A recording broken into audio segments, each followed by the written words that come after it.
Nous venons de procéder au passage du don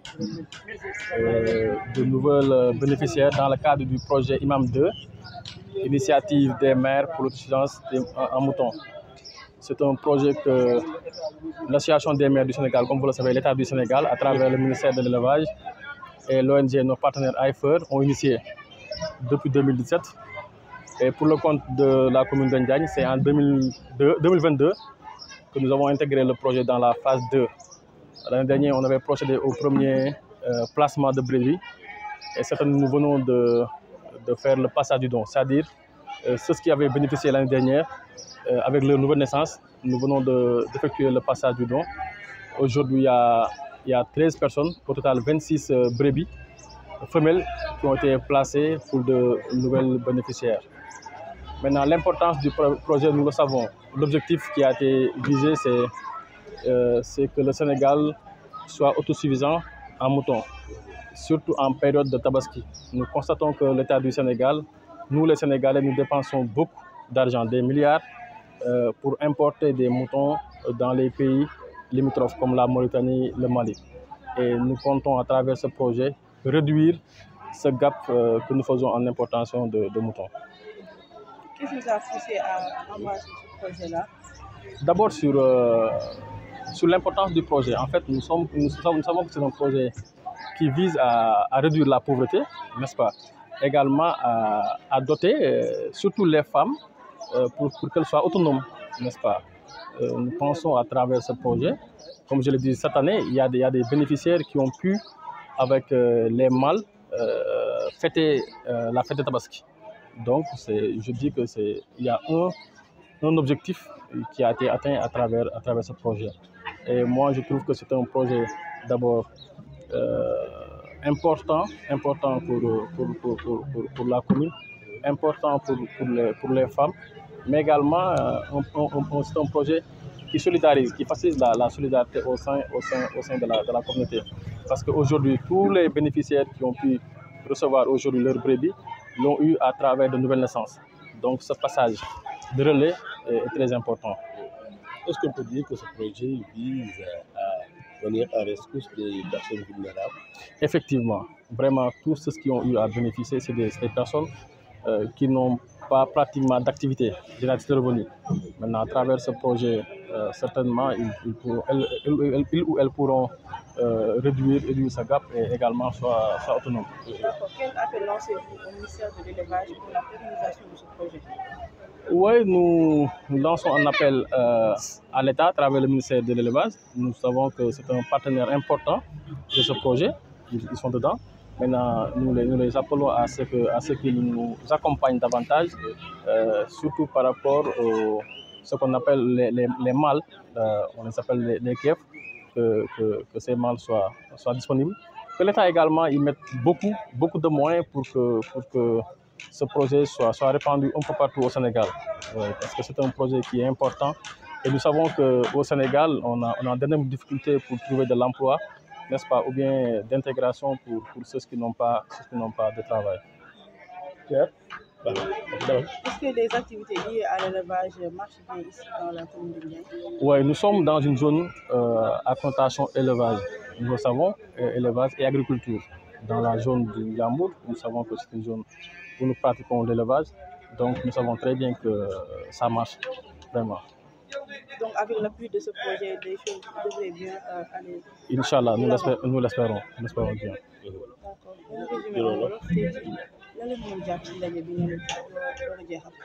Wa tay dañ doon amal li ñuy wax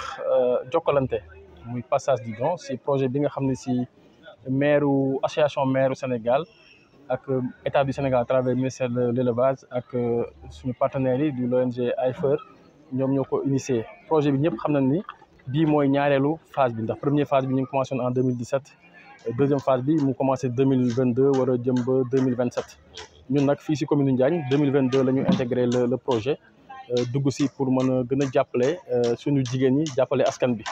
ndax ñëpp xam nañ ni Sénégal at bu ne day jéggaane si ay xar lu bëree bëri lu toll si ay milliards lay jël dem si sous-région fu mel ni Mali ak Mauritanie di fa jéggaane ay xar te jàpp na ne bu ñu yaree ay xar yu doy si réew mi bu ñu demee ba jamonoy tabaski ak yeneen événement yi am dinañ am autosuffisance maanaam dinañ moomal suñu bopp si côté boobu. te gis nañ ni projet bi daaw lañ ko def fii si Njaañ ren ñi ngi amal passage du don nag mooy ñi nga xam ne si dañuy jokkalante ndax dañuy teg ay groupement de 25 au total c'est 100 personnes ñoo war a nekk premier bénéficiaires yi daaw y avait 20 tey am na 13 yaakaar naa mu defee 1 an 2 ans 3 ans si kanam groupe boobu dinañ ko mën a atteindre loolu nag lañ nekkoon di def muy lu am solo ndax ndimbal moo nekk si biir ndaxte ki nga xam ne si moom moo ko yore woon daaw ñu ko jotoon ren am ñu am xar yu góor yoo xam si ren ñoom moom lañ jëfandikoo si seen wàllu tabaski ak prix boo xam ne si prix bu abordable la ñoom seen biir également loolu ñu jaay ko jël xaalis bi jënd ay xar yu jigéen ak yu jigéen ñu juróon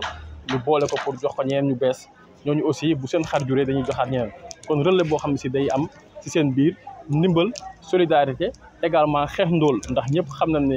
fii si Sénégal rawatina fi ñuy woowee si biir réew mi à l'intérieur du pays ñëpp xam nañ ñu bëri amuñu si luñ jàpp wala liggéey kon boo leen wutalee ay liggéey ndax li liggéey la activité générale de revenu la ñu nekk si yaakaar naa dina am njëriñ li ma fàtte wax si nasaraan sànq mooy aussi ginnaaw wàllu élevage bi dina leen jox sax lu ñuy wax aw jiwu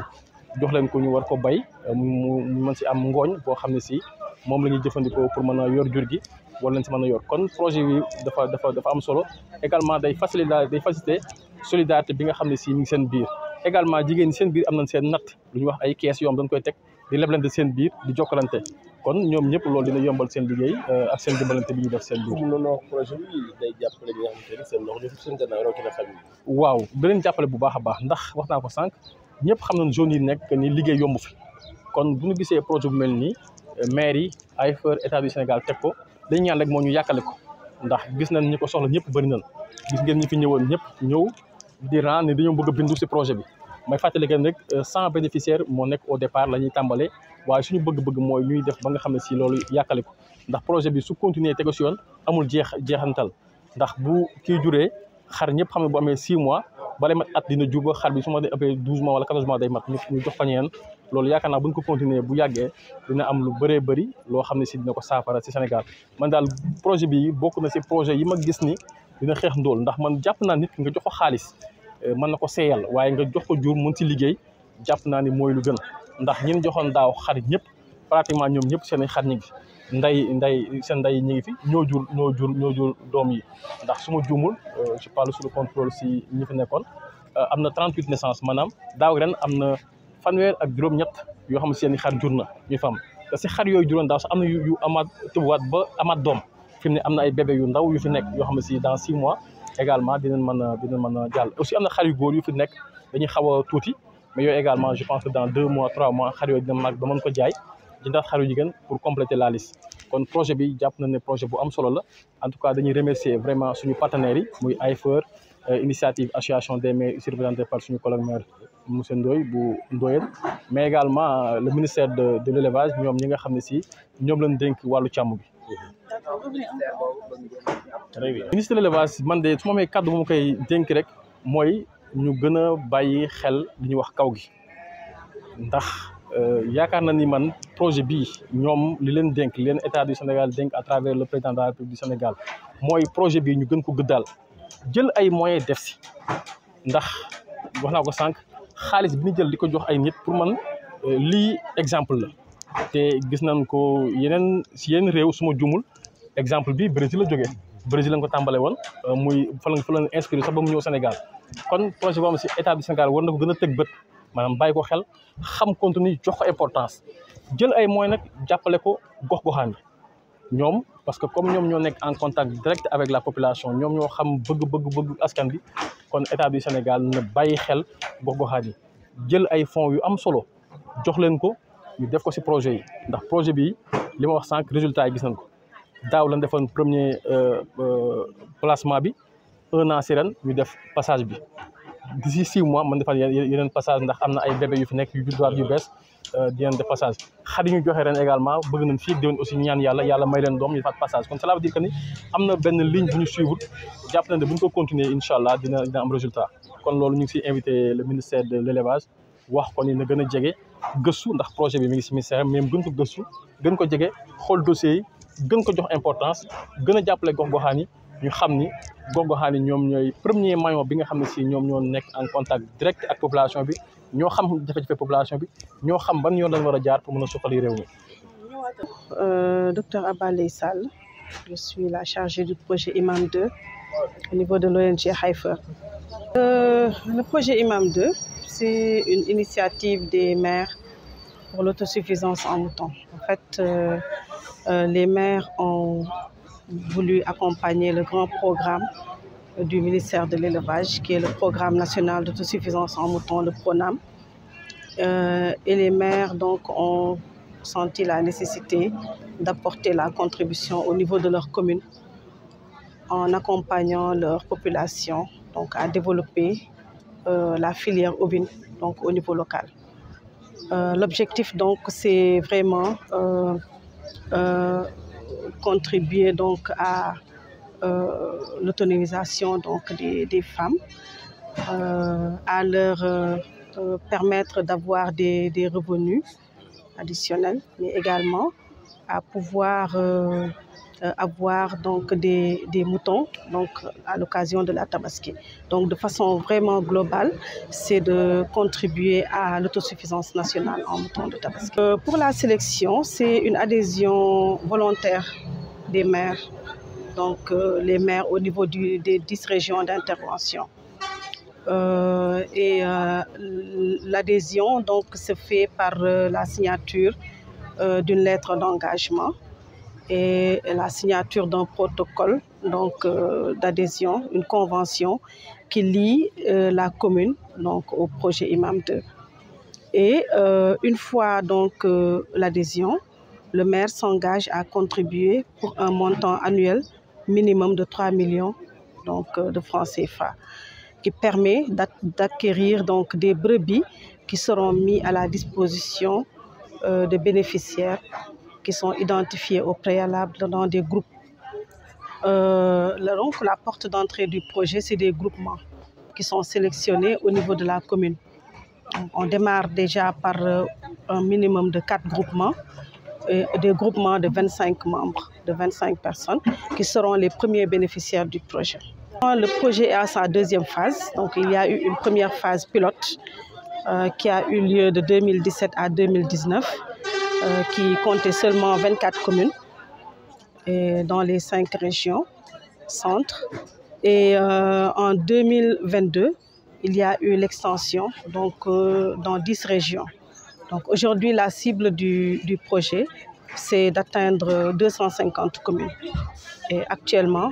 nous en sommes à 281 communes qui ont déjà, 181 communes qui ont déjà adhéré au projet dans les 10 régions. Vous êtes satisfait des résultats obtenus? Bon, nous pouvons dire que le projet est dans sa deuxième année d'exécution. Et actuellement, on est également dans la phase de contribution parce que toutes les maires qui ont adhéré n'ont pas encore contribué. Donc, on a noté quand même des résultats qu'on peut dire satisfaisants. On a le cas, par exemple, de Ndiagne qui nous réunit aujourd'hui à travers donc, cette cérémonie de passage de dons. Et comme je disais, quand on dit cérémonie de passage de dons, ça veut dire que le projet marche dans la commune. Parce que le passage de dons est un pilier clé extrêmement important dans les 12 valeurs donc, de Heifer, qui sont les valeurs sur lesquelles, en tout cas, qui soutiennent en tout cas donc, la mise en œuvre de tous les projets au niveau de Heifer. Donc, lorsqu'une commune organise une cérémonie de passage de dons, on se dit que déjà, il y a l'appropriation des bénéficiaires. Il y a donc le développement de la filière, parce que c'est quand il y a des naissances qu'on passe le don. Et c'est extrêmement important également le passage de dons, parce que ça suscite l'entraide au niveau des communes. Ça suscite également la solidarité. Et c'est une valeur qui permet de toucher rapidement un grand nombre de bénéficiaires au niveau de la commune. Donc c'est l'extension rapidement donc, des actifs productifs dans la commune. Voilà, Modou Ndoye, maire de la commune de Ndoyen, membre du bureau de l'association des maires du Sénégal. Donc je suis venu ici donc représenter avec mon collègue le maire de Guet Ardo, qui est aussi membre du bureau, le président de l'association des maires du Sénégal, M. Oumar Ba. Maintenant, vous revenez sur les données. Le retard de la contribution, quelle est la contribution des Donc l'AMS lance un appel donc, à l'endroit des maires du Sénégal. Parce que récemment, lors donc, de notre dernière réunion,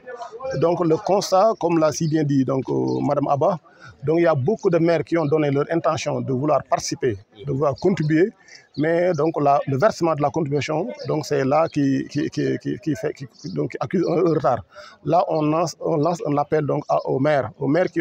se sont engagés, qui ont donné donc, leur intention de vouloir donc, participer à ce programme, vraiment de faire tout pour donc, verser la contribution. Parce qu'on considère que sur presque 181 maires qui se sont engagés, il n'y a qu'une quarantaine qui ont déjà donc, versé leur contribution. En tant que membre de l'association des maires du Sénégal, qu'est-ce qui explique ce retard? Le retard peut être causé par un problème de ressources. Vous voyez que donc,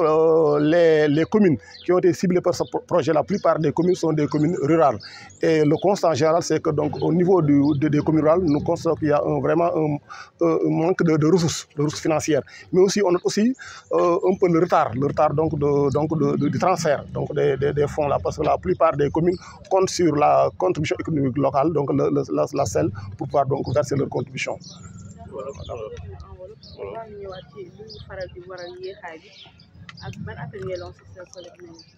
Voilà, appel bi ñu lancé rek mooy que comme ni ko Ayfer waxee mooy que récemment bi nekk au niveau du donc la maison des élus pour faire la situation xool na am na presque plus de 181 maires yoo xam ne ni engagé wu nañ mais bi ñu constaté mooy que ñeent fukk ak benn rek presque ñoo versé gun seen contribution. ñuy lancé appel maires yi vraiment ñu def le tout pour que ñu ñu verser seen contribution parce que contribution bi mooy tax programme mën a démarrer ndax objectif bi moo nekkoon si 2027 bi ñu mën a am 250 communes yoo xam ne projet bi dafay dox mais actuellement nii comme ni ñu ko waxee bari nañu signé seen engagement mais dañoo contribuer kon nag dañu bëgg vraiment maires yi cette année à travers donc budget bi parce que ñu ngi jëm ci orientation budgétaire bi ñu ngi jëm ci vote budget 2025 bi ñu def le tout que maires yi xam ne joxe nañ seen intention ñu mën a inscrire dans leur budget vraiment la contribution mais aussi ñu mën ko verser pour que programme bi mën a démarrer seen commune. Contribution maanaam le minimum 3 millions la mais dañoo constaté na li ko waral aussi retard bi wax naa ko léegi mooy que xañ na communes yi maires yi am nañu volonté bëgg nañu def mais dañu confronté problème ressource ndax communes yu bari ay communes rurales la te wax dëgg yàlla dañuy constaté que ressources financières dafa xaw a manqué mais nag ñu ngi xaar aussi di compter aussi avec état bi mu jàppale ñu parce que boo xoolee ñu ci bari dañu doon compter ci sel bi pour que ñu mën a verser seen contribution. Bismillahi rahmaani rahim man la Ndeye Mbodj Njaañ di wax ci projet bi di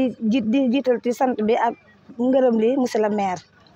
di xool taxawaay bu rafet bi mu taxaw projet bi nag man bi mu commencé ba léegi laa ci bokk dañ doon wote réunion ci mairie bi ñuy dem nit ñi jox ay kii ñuy teg ci règlement di ñu wax nañu def xar yi ak yooyu ba tey jii nii man ci laay doog a jot bu njëkk ba waxoon nañ may xaar jot ba waaye tey moom jot naa di ñaan ci yàlla nag yaakaar diñ am yàlla bu mu tas ñuy ñaan projet bi yàlla na jëm kanam lépp loo xam ne si ne monsieur le maire bëgg na ko ci yàlla na ko suñ borom defal ñun ñëpp ñu fekkee am wér fekke total ñaan ci yàlla buur bi yàlla bañ a tas yaakaar dinaa ci def sama kent lay kàttan ba ni samay morom def ma fas yéene ko def yàlla ñu yàlla may wér ak wér le